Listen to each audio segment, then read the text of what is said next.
کیا جاتا ہے کہ اللہ مشرکوں سے بیزار ہے اور اس کا رسول بھی۔ اب اگر تم توبہ کر لو تو تمہارے حق میں بہتر ہے، اور اگر نہ مانو تو جان رکھو کہ تم اللہ کو ہرا نہیں سکو گے۔ اور اے پیغمبر، کافروں کو دکھ دینے والے عذاب کی خبر سنا دو۔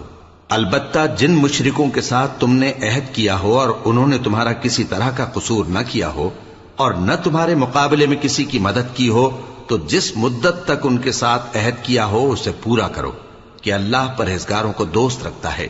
پس جب عزت کے مہینے گزر جائیں تو مشرکوں کو جہاں پاؤ قتل کر دو، اور ان کو پکڑ لو اور گھیر لو، اور ہر گھات کی جگہ ان کی طاق میں بیٹھے رہو۔